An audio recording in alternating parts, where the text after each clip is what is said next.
Shabbat Shalom, hijos dispersos de la casa de Jacob. Shalom a todos cuantos fueron llamados a ser redimidos, a buscar al Redentor, a Yeshua, el Melech de Israel. Bienvenidos de nuevo a todos cuantos escuchan este audio. Mañana 27 de mayo tiene lugar, se celebra la cuarta de las festividades de Elohim, del Elohim de Israel, conforme a la instrucción que está en el libro de Levítico, capítulo 23. En esta ocasión, con este anuncio de esta fecha, quizás alguno se pregunta ¿por qué estoy hablando sobre una festividad de la cuarta fiesta de Elohim cuando la gran parte de los hermanos judíos, de los mesiánicos, celebraron la semana pasada la festividad de Shavuot? Es una pregunta razonable y tiene su lógica. Por esa razón, en esta ocasión, como en todos los años, tratamos de comentar, de hablar, de recordar un poquito la historia y la razón de esta discrepancia. Todos los años llegamos al mismo punto y todos los años tenemos que tratar de explicar el porqué de esta diferencia de tiempo, sea un día, sea dos, sea hasta una semana, ¿no? En cuanto a la observancia de ciertas festividades de la Biblia, incluso el Yom Teruach, ¿no? La quinta de las festividades, también tenemos aquí una discrepancia de tiempo. En esta ocasión voy a contestar a una pregunta que en la congregación donde tenemos en el grupo de WhatsApp y Redentores Yeshua se puso la pregunta, ¿no? ¿Quién son los caraítas, los judíos caraítas o los Yehudim caraítas, el judaísmo caraíta? De hecho, ¿qué tiene que ver, ¿no? los judíos caraítas con la festividad de Shavuot, con este contexto sobre la festividad de Shavuot, sobre Levítico 23? Tiene su relevancia y su importancia, y es bueno conocer esta parte de la verdad que muchas veces no se cuenta, ¿no? Se trata de tener oculta, alejada, y la mayoría pues muchos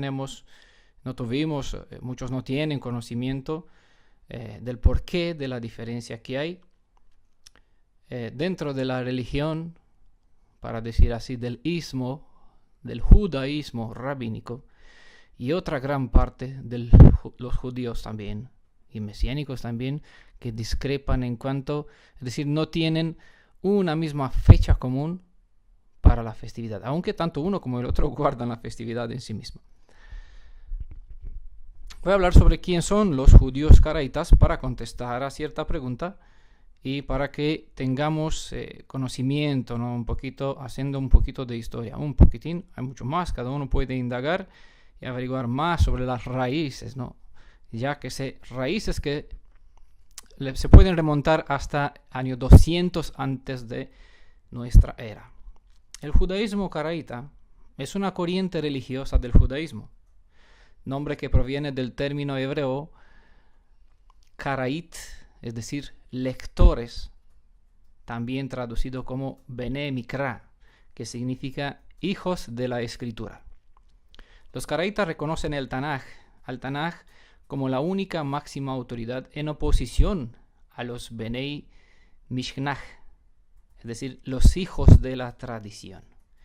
Este es el fundamento que separa el judaísmo en dos corrientes principales, ¿no? Hay muchos más, pero en ese sentido hay dos grupos claros que se diferencian. Hay un segmento que se dedican solamente a seguir las instrucciones que hay en los libros de Moisés y en los Nevi'im, los profetas, mientras el otro pues respaldan en Mishnah, es decir, en la traducción. La tradición son los hijos que siguen, como vamos a ver, la Torá verbal.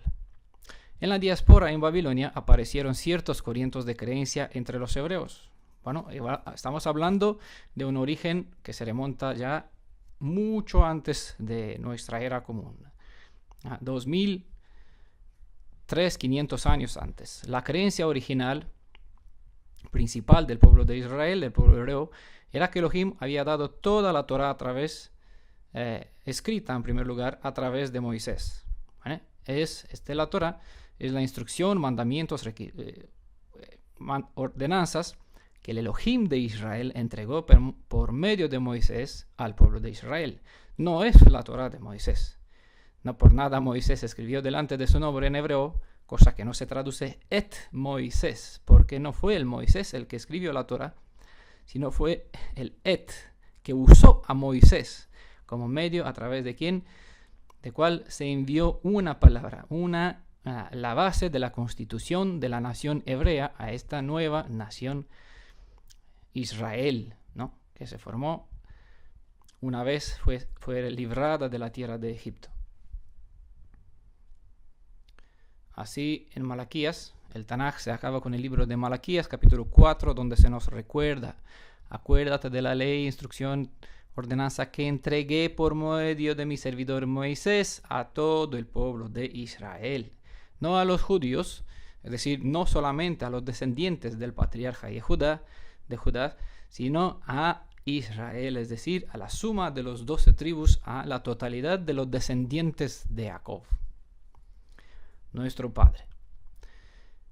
Bueno, la creencia original de la fe hebrea es que Elohim entregó a través de Moisés la Torá, pero poco después del regreso en la tierra de Judea, es decir, después del regreso de Babilonia, nació la idea de que Elohim había dado 2 leyes en el Sinaí: una oral, es decir, el Talmud, y otra escrita, la Torá.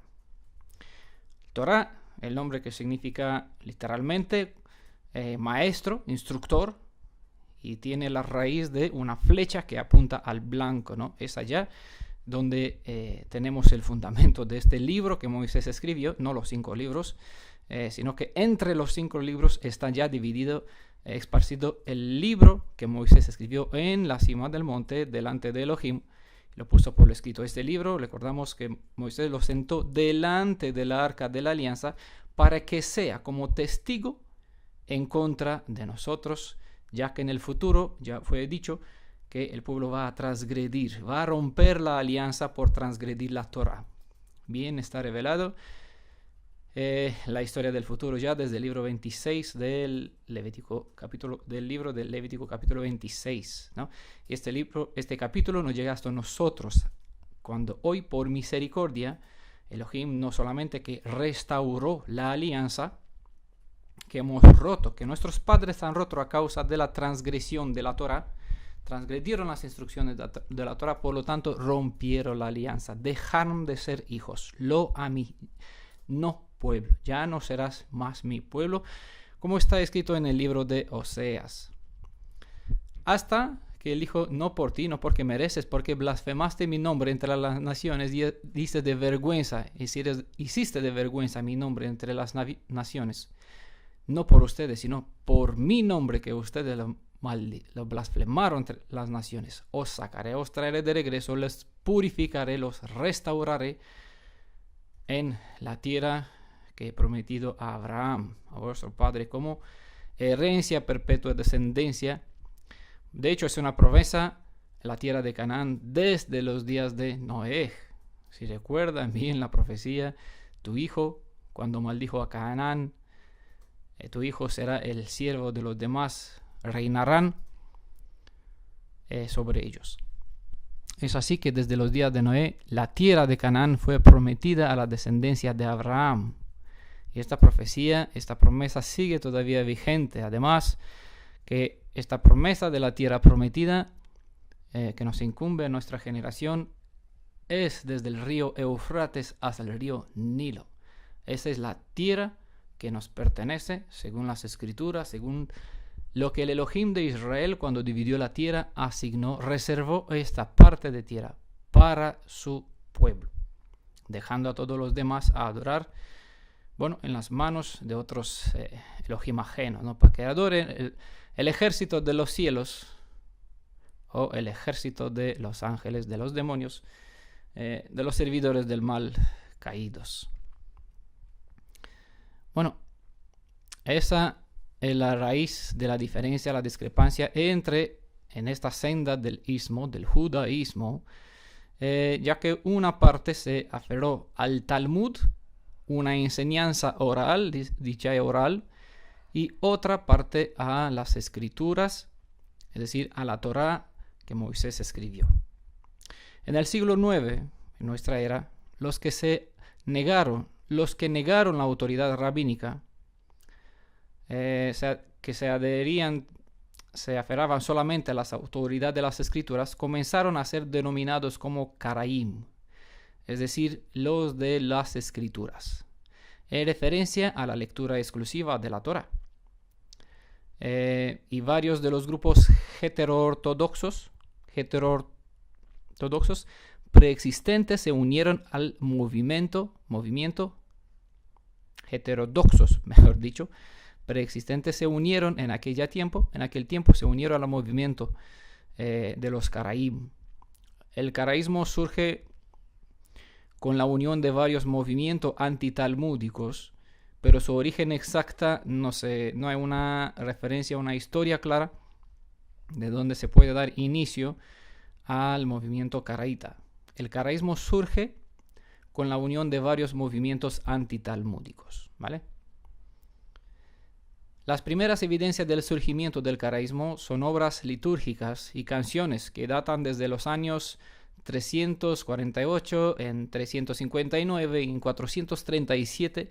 Hay otras evidencias de nuestra era, los cuales se encuentran como archivos, como documentos en el Museo Británico. Según iba transcurriendo el tiempo, los diferentes movimientos antitalmúdicos de la Edad Media se fueron adhiriendo al karaísmo. Por el siglo X, el principal dirigente del judaísmo rabínico en el Oriente Medio, Sa'adiah Gaon, los excomulgó de la comunidad general de los judíos. Excomulgaron a los Karaim. Durante unos 500 años los caraítas fueron aislados de los demás Yehudim, de los demás judíos. A principios de la década de 1950, el gran rabinato se había opuesto a la inmigración de judíos caraítas a Israel, ¿ya? Después de que el gobierno británico y las Naciones Unidas, con su permiso, ¿vale? Dieron onda libre, ¿no? Para decir así, espacio verde, onda verde, para que los judíos puedan regresar a la tierra de Judea, estableciendo la nación israelí, no Israel, israelí, ¿vale? Dentro de los israelí, pues aquí hay naciones distintas, no solamente descendientes de la casa de Jacob, sino tanto cristianos, árabes, bueno, de todas las naciones, que hoy se llaman, son israelí. Así que por 1950, el gran rabinato se opusieron, no quisieron que los caraítas vuelvan a Israel.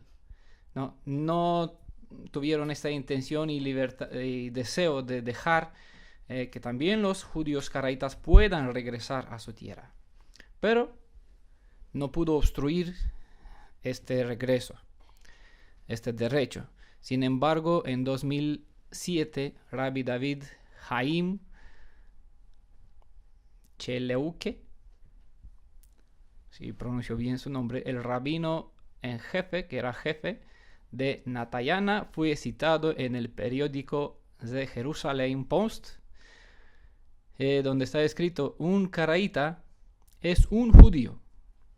Los aceptamos como judíos, y a los que desean volver, en paréntesis, al judaísmo mayoritario, les aceptamos.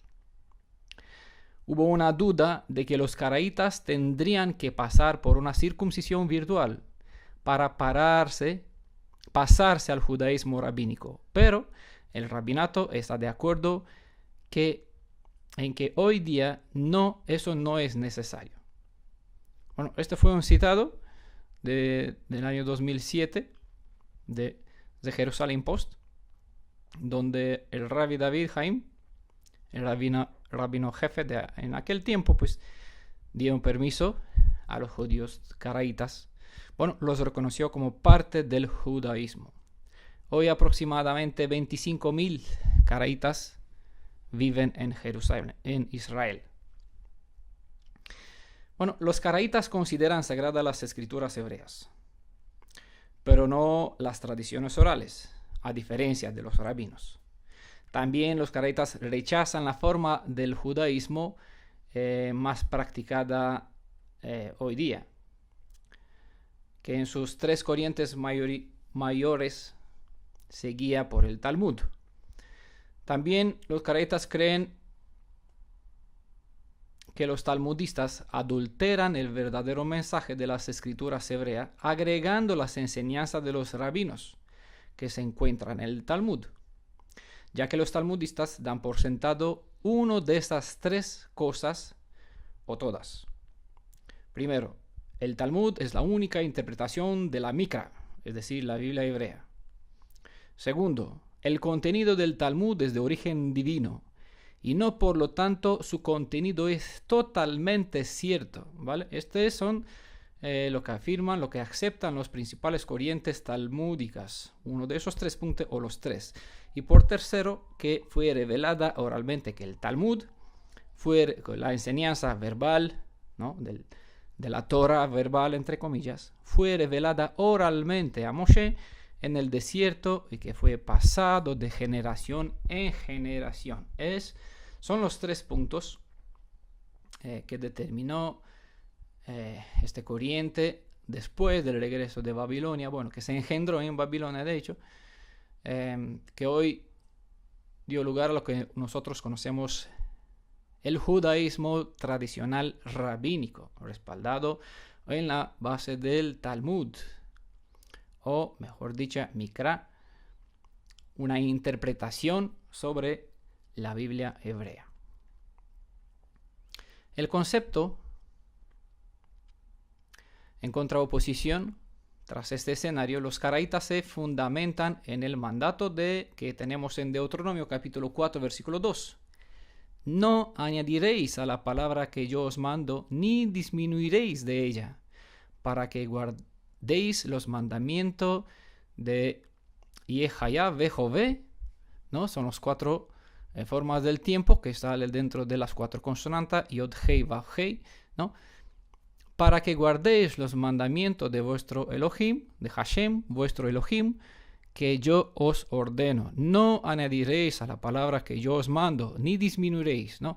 Es el fundamento sobre el cual edifican los caraítas su fe. Bueno, de hecho nosotros también, que estamos compartiendo estas instrucciones, esta enseñanza, no como interpretación de la Mikras, de las escrituras, sino como lo que la misma escritura enseña. De hecho, la Biblia, las escrituras no necesitan de interpretación, ya que ella misma tiene un ruaj que inspiró a los profetas, y el mismo ruaj de la verdad es quien guía en toda la verdad. No necesitamos de interpretación, sino necesitamos de esta llave maestra, conforme a primera del libro de Juan, capítulo 2, versículo 27, un ruaj que nos guía en toda la verdad, no hay mentira, ¿no? Él mismo explica quién es y cuál es la verdad. No necesitamos agregar nuestras palabras, ni que quitemos de algunas de las instrucciones cuando no los entendemos y decir, con esta no estamos de acuerdo, los sacamos fuera. No, todo. Malaquías 4. Lees mandamientos, instrucciones que entregué por medio de mi servidor a mi pueblo, a todo Israel. No añadiremos ni disminuiremos. Deuteronomio capítulo 4, versículo 2. También los caraítas discrepaban del judaísmo rabínico en cuanto a la forma en que se organizaba el calendario. Es aquí donde quise llegar para hablar sobre nuestro tema relacionado con el Shavuot, pero tengo que acabar la historia de los caraítas primero. La Torah establecía que cada mes comenzaba cuando los sacerdotes, o daba comienzo cuando los sacerdotes observaban el primer filo creciente de la luna nueva en Jerusalén, ya que fue en Jerusalén el lugar de la morada que Elohim escogió para que allá esté el centro del culto de la fe hebrea. Todos los varones 3 veces al año de Israel tenían que subir a Jerusalén. ¿Ya? Allá era el centro de mando. De Sion saldrá la Torá. ¿Vale? Sion es el lugar, el monte Moria, donde Elohim escogió que allá esté la morada de su casa, de su templo. Así que es allá en aquel tiempo, en el pasado, el sumo sacerdote de turno escogía a 2 personas, enviaba en ciertas partes, ciertos puntos distintos para que observen cuando se avista el primer filo creciente de la luna. Una vez que los 2 testigos volvían confirmando el avistamiento, entonces se sonaba las trompetas, el shofar, anunciando el inicio del mes. Y desde aquí se empezaba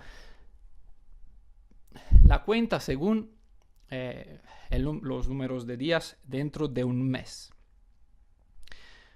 Ojo aquí que hago una paréntesis. La cuenta de los días dentro de un mes no tiene nada que ver con la semana. Tengan en cuenta, la semana desde Shavua, de aquí Shabbat, no tiene nada que ver con la observancia de la luna. El Shabbat es condicionado del tiempo de un paquete de 6 más un día, ¿vale? Nunca saquen del contexto este concepto. No adoramos un Shabbat lunar. La luna se observa para establecer el tiempo exacto cuando hay que observar las 7 festividades, ¿no? El Shabbat. Dentro del Levítico 23, el Shabbat fue puesto por delante de las 7 festividades para que tengamos en cuenta la forma de reverencia, el respeto que tenemos que dar a los Moedim, a los 7 Moedim, ¿no? 7, número de la plenitud, 7 días, número de la plenitud. Nadie puede dividir este tiempo, ¿no? Por lo tanto, observamos el primer filo creciente no para determinar el Shabbat, como algunos pretenden, según la dicha senda de raíz hebrea antigua, donde nuestros padres en el pasado, es cierto, adoraron días de un culto a un dios ajeno. Ya no menciono su nombre ni aquel culto, pero bueno, hoy no guardamos. El Shabbat es semanal continuo, no se relaciona con la observancia de la luna, sino con el movimiento, el tiempo o la unidad de tiempo de 6 más un día, 6 tardes y 6 mañanas, un ejad, una tarde, una mañana, un ejad de tiempo, una unidad de tiempo. Por lo tanto, es aquí un otro punto relacionado con el Shabbat donde queremos llegar. Ahora, cerrando la paréntesis, volvemos al tema de los Yehudim Karaitas. Entonces, la Torah establece que cada mes comenzaba cuando los sacerdotes observaban el primer filo creciente de la luna nueva en Jerusalén. Pero como ahora la mayoría del pueblo residía fuera de Eretz Israel, fuera de la tierra de Israel, surgieron discrepancias hasta que en el siglo IV el nazi, es decir, la máxima autoridad nazi del Sanhedrin, que en aquel tiempo era Hillel II, en aquel Sanhedrin, fijó el calendario judío que se sigue empleando en la actualidad. Este define el comienzo del tiempo con el año 3761 antes de la era común y establece un almanaque perpetuo. Así, hoy mismo pues hay discrepancia. Esta causa hace que haya cierta discrepancia en el tiempo de dar inicio a los comienzos de meses, como dar inicio al tiempo de las festividades. Aquí reside la discrepancia desde el siglo IV, cuando se fijó un calendario perpetuo con cierta razón justificable, ya que la mayoría estaban fuera de la tierra de Israel, no podrían observar, no tenían Sanhedrin, no tenían los sacerdotes ni los 2 testigos que observan el primer filo creciente, y así de anuncio a todo Israel para que todo esté en una unidad. Siendo ya esparcidos por todas partes del mundo, costaba que todos estén en cierta armonía. Entonces se forjó este calendario que se sigue observando es el día de hoy y no se puede cambiar, aunque se pueden probar con facilidad que los días indicados como tiempos de festividad no coincide con la propia fe hebrea, con la forma de establecer los tiempos. Pero como no hay Sanhedrin que pueda cambiar, ajustar los dichos fallos, conscientes la mayoría del judaísmo como de los mesiánicos que siguen al judaísmo sin saber lo que están siguiendo, pues guardan festividades en tiempos inadecuados, inapropiados. Bueno, nuestro deber es ponerle por delante este informe para que todos los que escuchan tengan conciencia de esta historia. ¿Vale? La ignorancia justifica, más el conocimiento condena. Espero que todos tengamos conocimiento, ya que el conocimiento no es para condenar, el conocimiento es el poder. Y la verdad te hace libre, ¿cierto o no? Por lo tanto, los caraítas determinan el inicio del año bíblico basándose en el grado de la maduración de la cosecha de cebada en la tierra de Israel, tal como está ordenada en la Torá. También observan las fiestas de nuestro Elohim, de Hashem, conforme al Aviv. Aviv no es el nombre del primer mes, ahora aquí una otra paréntesis, sino es el estado de la madurez de la cebada. ¿Vale? Ese es el mandamiento. En el mes cuando la cebada está en Aviv, ustedes cuando salieron de la tierra de Egipto, de aquí surge el nombre del dicho primer mes. ¿Vale? No es un nombre, sino es el estado de la madurez de la cebada. Por lo tanto, muchas veces la cebada no tiene su punto de Aviv, estado de madurez, pero como la gente sigue observando el calendario, la forma de cálculo de Hillel rabínico, pues están guardando festividades en un tiempo cuando no pueden traer la ofrenda de Bikurim de cebada, la ofrenda de la primicia. ¿No? A diferencia, pues los caraítas observan el estado de la madurez de la cebada y cuando este es suficientemente maduro para que dentro de 20 días más o menos puedan ofrendar, desde cuando se avista, ¿no? Que está bastante maduro, puedan ofrendar la cebada como primicia. El primer Omer de Bikurim se declara el mes de Aviv o el primer mes del año. En cuanto a quién es un hebreo, los caraítas consideran que cualquiera que, primero, se circuncida, es decir, los varones, el segundo, que acepta al Elohim de Israel como su propio Elohim, y por tercero, acepta que el pueblo de Israel, o hace del pueblo de Israel su propio pueblo. Aquella persona que cumple estas tres puntos, tres características, es un Yehudim, es un judío hebreo conforme al sentido de la fe, un auténtico israelita. Bueno, pueden comprobar más en las experiencias de Ruth en el capítulo 1, versículo 16, cuando dijo claramente a Noemí, que es un símbolo para Ruth, es un símbolo para Efraín, que se alejó, se llegó a ser gentil, y Ruth y Noemí, que fue su suegra, ¿no? pariente bastante cercano, que son símbolos de la casa de Yehudim. Los dos tuvieron que regresar del exilio, ¿vale? Y Efraín o Ruth dijo bien a Noemí: tu pueblo será mi pueblo, tu Elohim, mi Elohim. Es así como el hijo pródigo vuelve a la casa de su padre, vuelve a Elohim, al pueblo, a su casa parentesca, ¿no? Y también pueden ver en el libro de Éxodo, capítulo 12, versículo de 43 a 49, el derecho que tiene el extranjero que mora en medio del pueblo de Israel y desean beneficiar de las bendiciones, es decir, quiere entrar a tener privilegios dentro de Israel, beneficiando de la obra completa que el Redentor tiene previsto para el mundo, ¿no?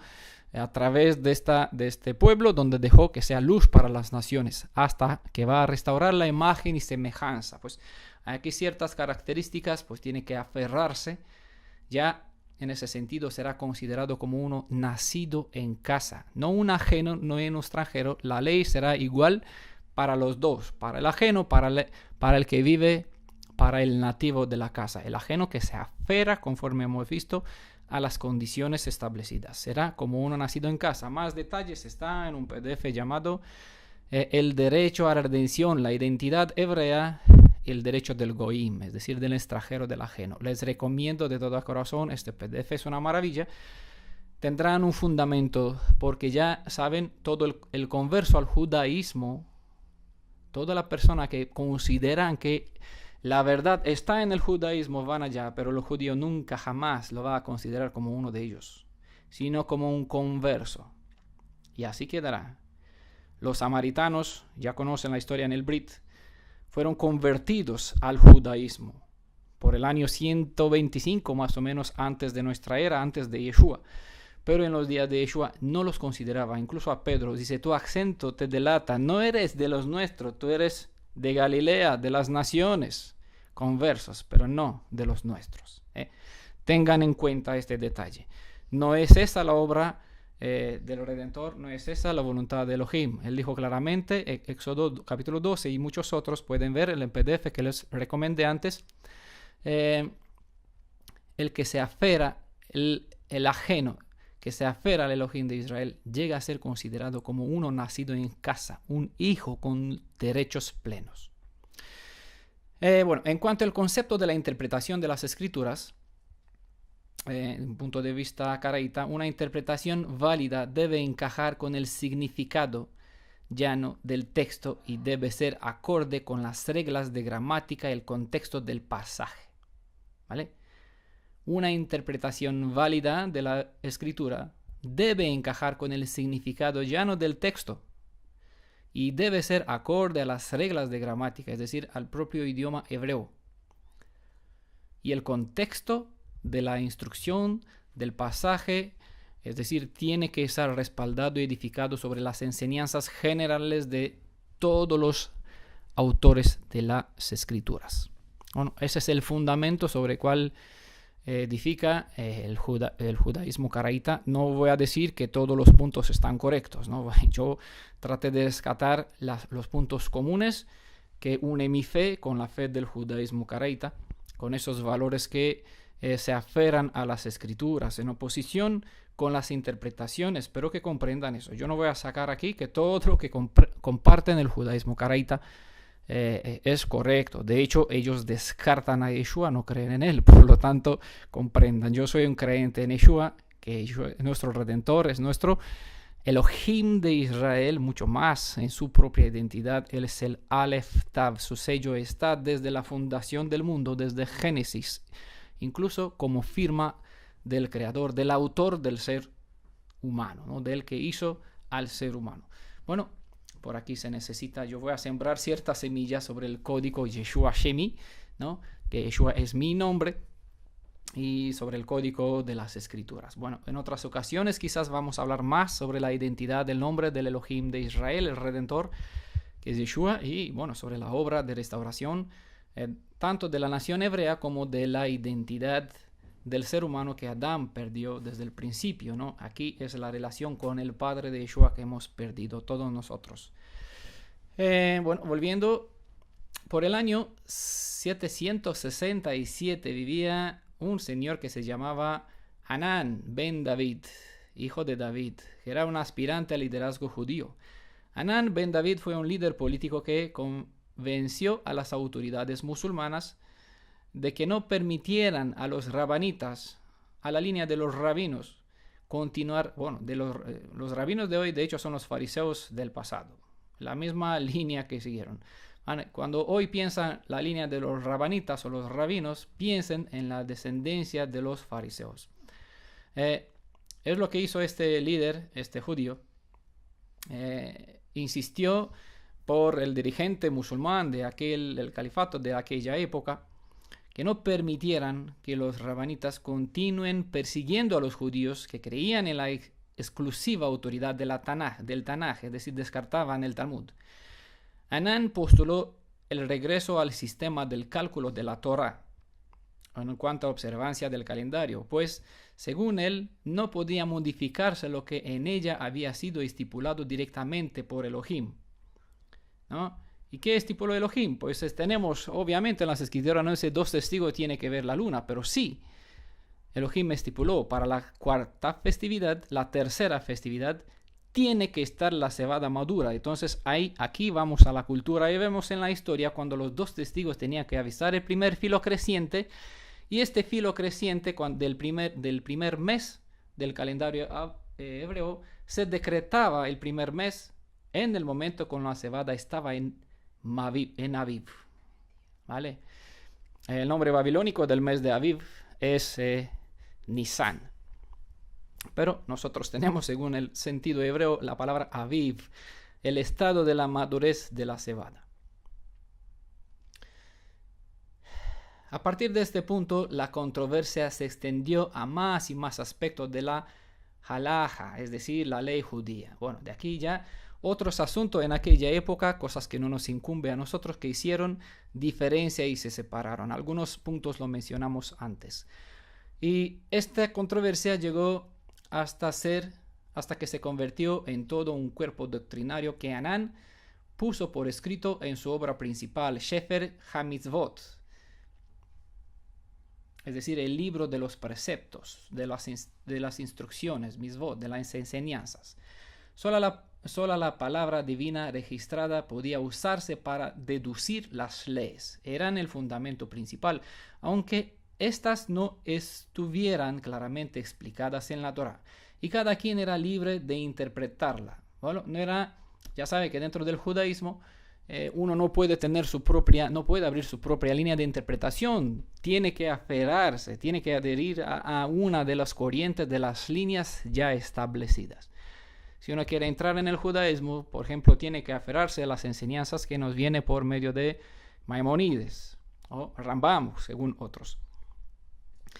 Como ejemplo, no puede tener tu propio pensamiento, tiene que coger lo que Maimónides pues dio como interpretación.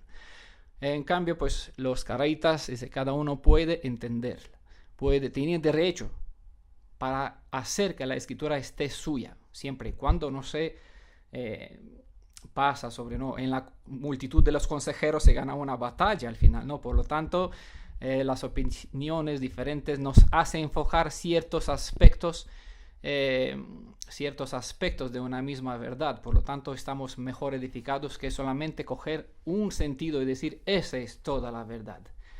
No, la verdad ha sido dada como un paquete completo dentro de la nación de Israel. Por lo tanto, necesitamos recoger todas las piezas de todas partes.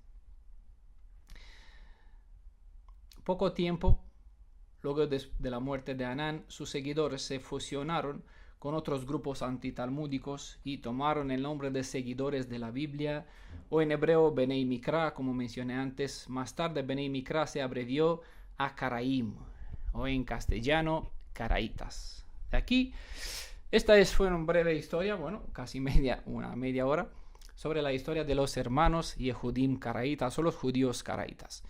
Espero que le haya sido de bendición este aspecto, esta instrucción, para que sepan,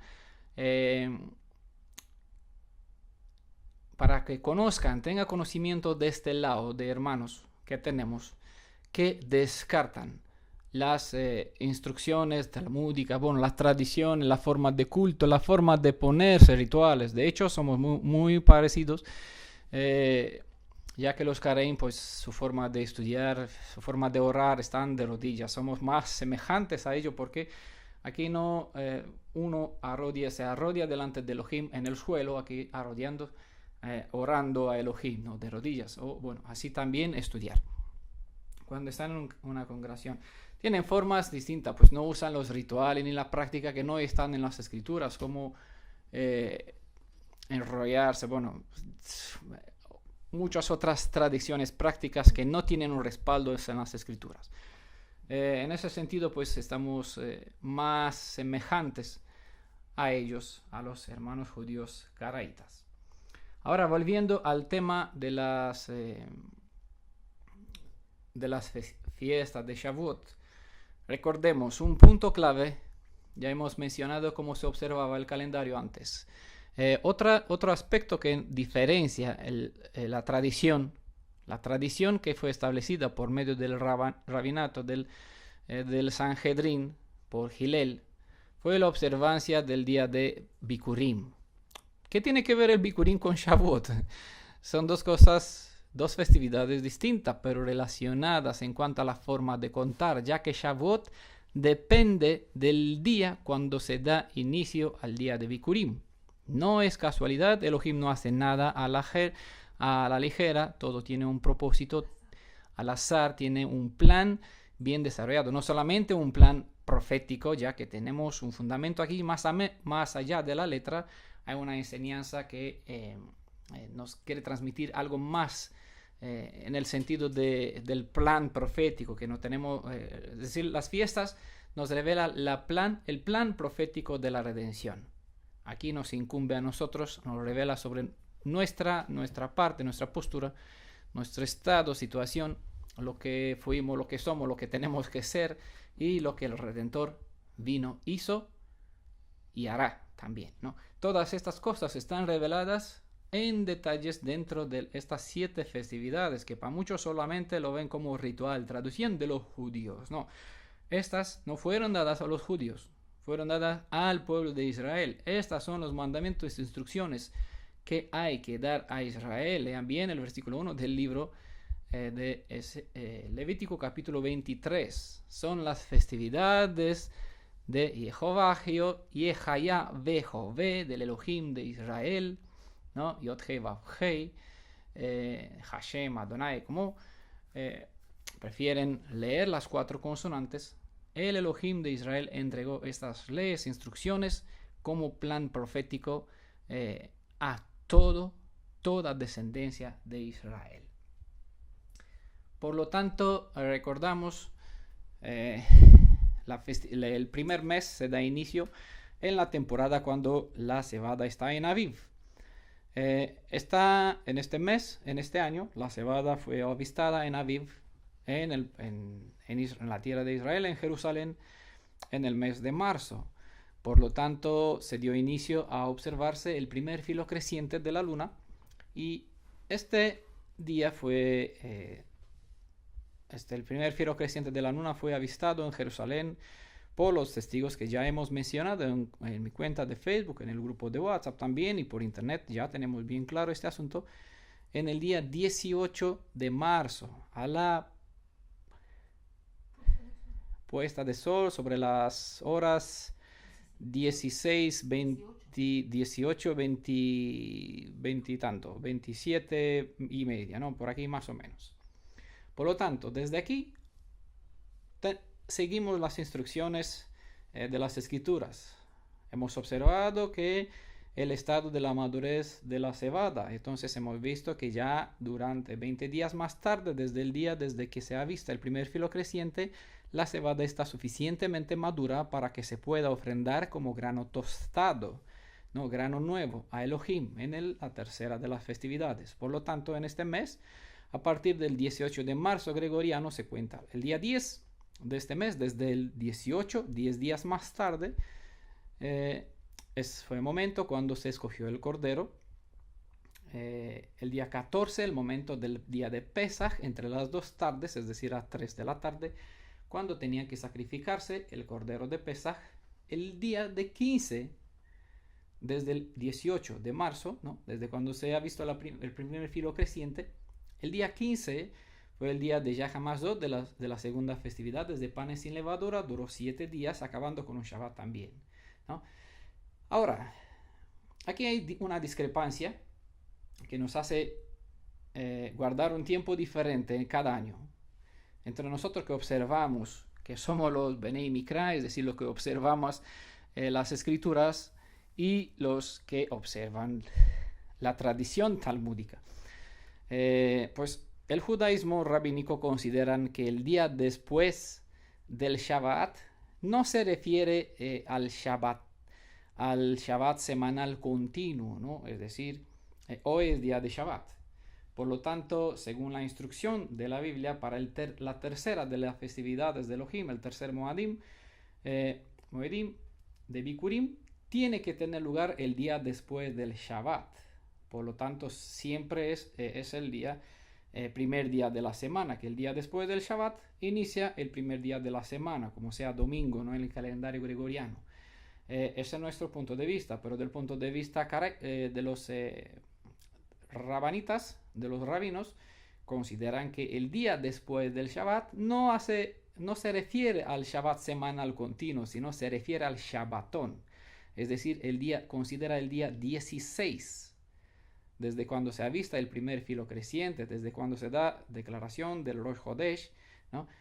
El día 16, el día que sigue al Shabbatón, que ya que la segunda festividad de Yah Hamazot, de los panes sin levadura, este día, el 15 de Nisan, el 15 de Aviv, es un día de Shabbat, bueno, Shabbatón, de festividad, es un día sagrado, consagrado de Shabbatón, se respeta como un día de Shabbat normal, se le da reverencia y respeto como tal, solamente que se hace excepción, se puede preparar comida en este día, en este caso, en otros no, pero aquí está especificado. Entonces declaran que el día 16 es el día de la cuenta de Omer, cuando se celebran la festividad de Bikurim. Pero las escrituras no declaran eso, sino específicamente se refiere a la semana, al Shabbat semanal continuo, no al Shabbatón de la festividad. No puede ser el día 16. Este punto hizo diferencia entre el judaísmo caraíta y el judaísmo rabanita, es decir, tradicional, tal fariseo, ¿no? Que dieron interpretación, lo que ellos quisieron decir, ¿no?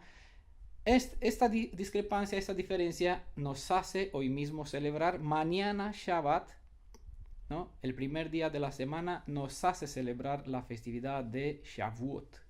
¿Por qué razón? Porque la instrucción dice claramente, desde el día que ofrendarás el Omer, es decir, traerás la décima parte de una efa en cantidad, un volumen de grano tostado o grano nuevo de la cebada, desde el día que harás esta ofrenda de primicia, que el sumo sacerdote presentaba esta ofrenda, contarás 7 semanas.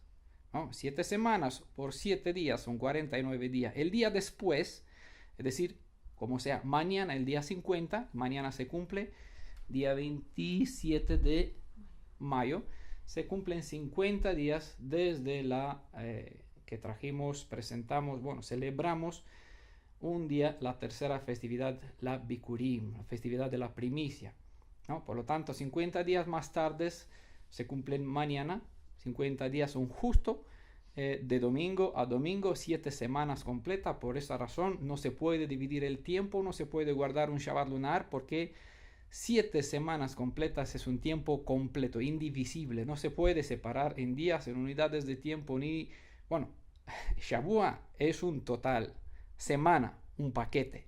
Yo no puedo coger ni 3, ni 4, ni 9, porque Elohim estableció 7 días, hizo toda la creación. Aquí nos dejó un fundamento, un principio que para nada, indiferente de las evidencias, de los tiempos, del pasado, de raíces que dice ser hebreas, donde en el pasado el pueblo de Israel, en su tiempo de apostación, de abominación, adoraron dioses ajenos en cultos, en fechas, en tiempo, en festividades ajenas. No podemos darle crédito a estas raíces, dichas muchas raíces hebreas, porque Elohim, antes de que existan los hebreos, nos estableció una Shavuot, un paquete indivisible, 7, ¿no? 7 días, 7 semanas, 49 días. Desde el día después del Shabbat semanal continuo contarás 7 días, 7 semanas de días, ¿no? Por lo tanto, mañana es el día de Shavuot. Es la razón que hace que tengamos esta discrepancia entre parte del grupo mesiánico, parte del grupo judío, y la otra parte que sí observamos, según los hermanos Yehudim, caraítas, según están las instrucciones de observancias en las escrituras, tenemos esta diferencia de una semana en cuanto a la festividad de Shavuot. Bueno, espero que ha sido edificante este sentido. Y como una paréntesis más, tengan en cuenta que el primer día del séptimo mes, Es la festividad del gran clamor, del gran truá, de un fuerte clamor, una voz al unísono de todo el pueblo clamando a Elohim. Es mal traducida la fiesta de las trompetas, ¿no? Es la festividad de un fuerte clamor, truá.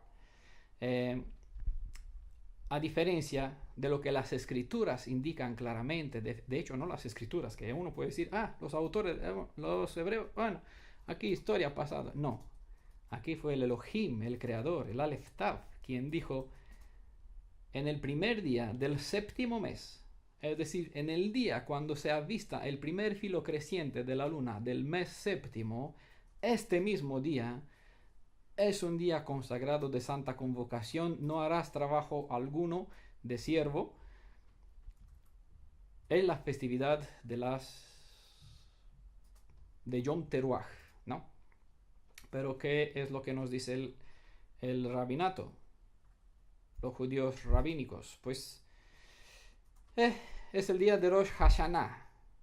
Tienes que celebrar la cabeza del año.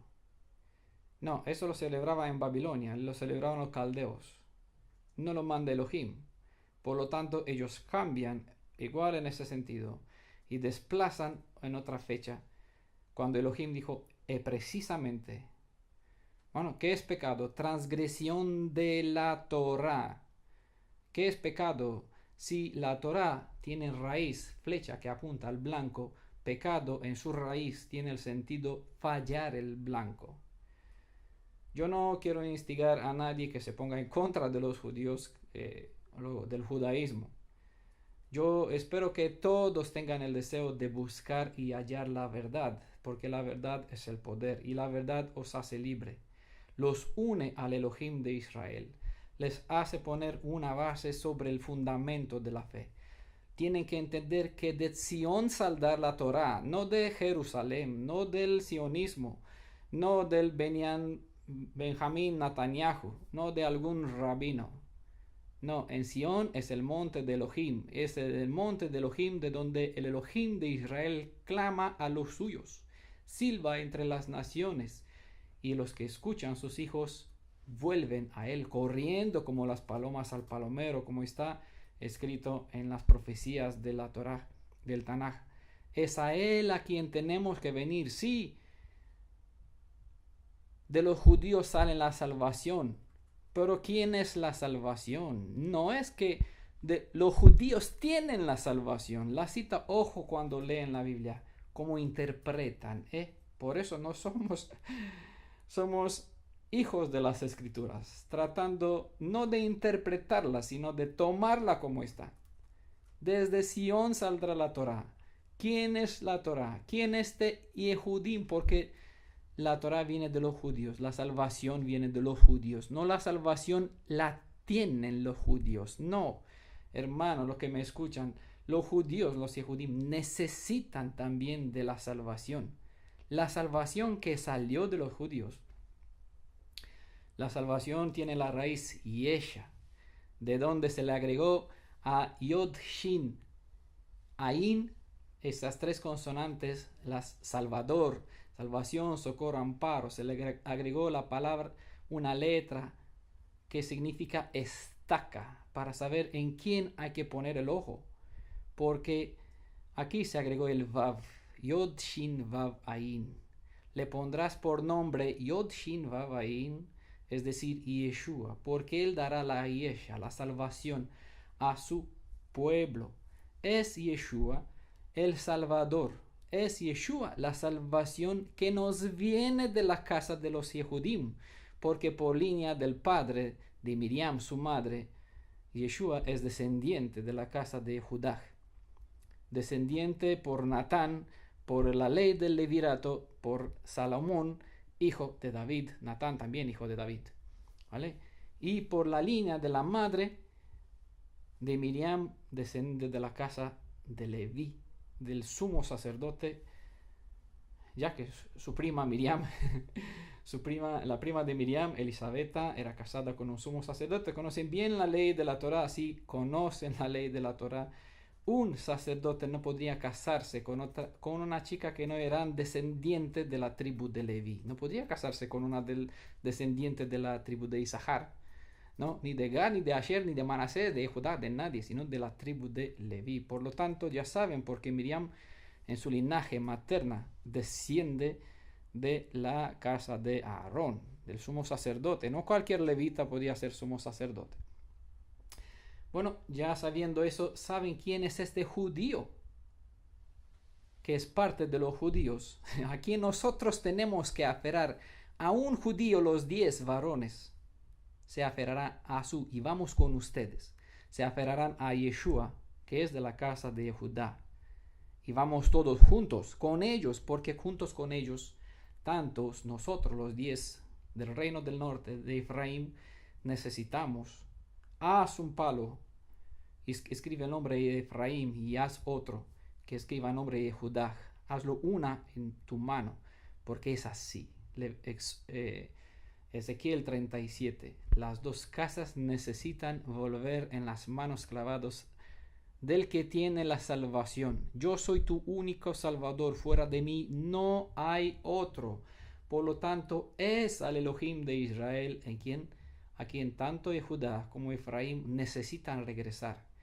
Hermanos, hermanas, entiendan, nadie tiene que regresar a ningún judío, ni Efraín, ni Benjamín, ni nada. Tanto uno como el otro necesitan regresar al Elohim de Israel. Si tú eres un hijo pródigo, un hijo perdido, considerado un muerto, enterrado en polvo de la tierra, que ha sido llamado a despertar, según Daniel 12, despertados del polvo de la tierra, sea que sea para la gloria, para la honra, y no sea para la vergüenza. Hoy es el tiempo de que puedas escuchar este mensaje que viene en Apocalipsis 18:4 del cielo, porque desde el cielo, desde arriba, desde el monte Sión, desde la cima, clama el Elohim de Israel a los suyos. Sal del medio de ello. Este medio de ello no se especifica. Aquí no se dice el cristianismo. Puede ser judaísmo, mesianismo, islamismo, budismo, confucianismo, el ismo que sea. Sal del medio de ello, pueblo mío. Para regresar, ¿dónde? A Sión. Tengo ovejas en otros rebaños. No los menciona. No dice el nombre del rebaño. No importa el nombre del rebaño. Por esa razón, en todas las naciones se envía este mensaje. Sal del medio del pueblo mío, vuelve a tu hacedor, da gloria al Aleph y la Tav, al Et Elohim que hizo al principio, Génesis 1:1, el cielo y la tierra y todo lo que hay en ella y sobre ella y debajo de ella. A él den la gloria. Buscad al Elohim de Israel. Vean quién es este Elohim de Israel. Sigan escuchando los demás audios, videos sobre quién es el Elohim de Israel. Él lo reveló su identidad en 4 consonantes en el Brit Hadashah. Y en el Tanaj también, a través de otras 4 consonantes, reveló su propia identidad. Y en estas 4 consonantes están no solamente la identidad del Elohim de Israel. ¿Quién es ese único Salvador fuera de cual no hay otro? Entre el cielo y la tierra, quien medie, no, esta escalera, que hará la restauración entre el ser humano y el Elohim, que es la fuente de vida de cuando nos hemos separado desde el pecado de Adán. Espero que tengan interés en buscar la verdad para que la verdad haga libre a cada uno, que entiendan los tiempos de Elohim, que entiendan quién es Elohim, cuál es su propósito, su plan, qué desea y cómo Él los revela. Conocer es bueno. Ignorancia justifica. Tienen la oportunidad de conocer la verdad para que puedan andar en la luz del sol de justicia. La Torah es una palabra viviente. La Torah es Yeshua. La Torah Hay, Torah viva. Espero que puedan conocer al Elohim de Israel desde España. Les deseamos que tengan un Shabbat Shalom.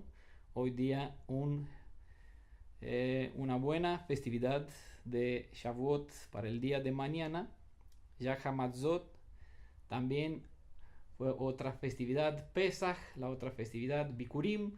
Tenemos por delante Yom Teruah, Yom HaKippurim, Sukkot también. 3 festividades más. Que cada uno se alegre, se goce en el Elohim de Israel. Que sus bendiciones y su ruaj y a cada uno de ustedes en el nombre de Yeshua, el Elohim de Israel, para la honra de su Padre también. Un abrazo a todos cuantos escuchan. Amén y shalom.